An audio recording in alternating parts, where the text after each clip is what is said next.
mu nama yo guhanahana ivyiyumviro yatunganijwe n'ikigo INSP ifadikanije n'ubushikiranganji bw'amagara y'abantu n'ikigo OMS kuri uyu wa 2023 Nyakanga uyu mwaka, muganga Dionise Nizigiyimana arongoye ubushakashatsi mu kigo ca INSP arasigura intumbero nyamukuru y'iyo nama. Twari mu nama ijanye n'ibirabiro by'ibiharuro biraba iby'amagara y'abantu.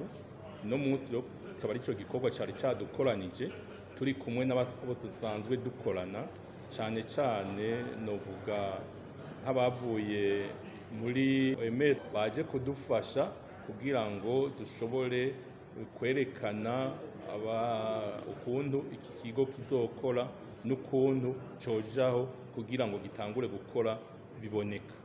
Iki kigo cyaratanguye gukora, mugabo twatanguye gukora ntituraronka amategeko akigenga kugira gikore gose kandi gishobore gusohora ibiharuro fatirako kugira ngo dushobore kubona ukuntu ibijanye n'amagara y'abantu vyifashe. Muganga Nizigiyimana avuga kandi ko ico kigo kizogira akarusho kanini na cane kubifuza kumenya ibiharuro bitandukanye ku bijanye n'amagara y'abantu atakujuragirika kurinze kujamwo. Akarusho ni keshi. Ubwa mbere abantu bose barashobora kuza nk'uko umejeje kubivuga kurondera ibiharuro bijanye n'ibintu basanzwe bakora bijanye n'amagara y'abantu ngaho kuri urwo rugo nyine twamaze kuvuga.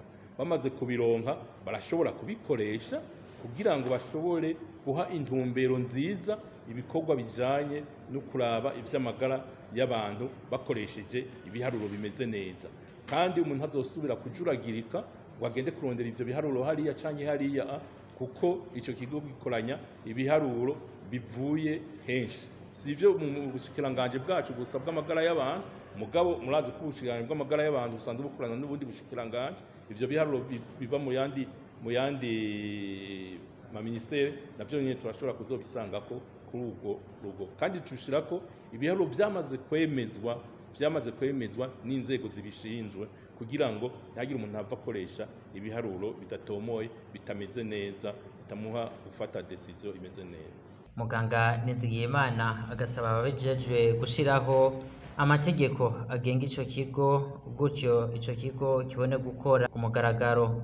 Mwomenya kandi ko ico kigo gikoresha ibiharuro ibindi bigo biba vyamaze kwegeranya.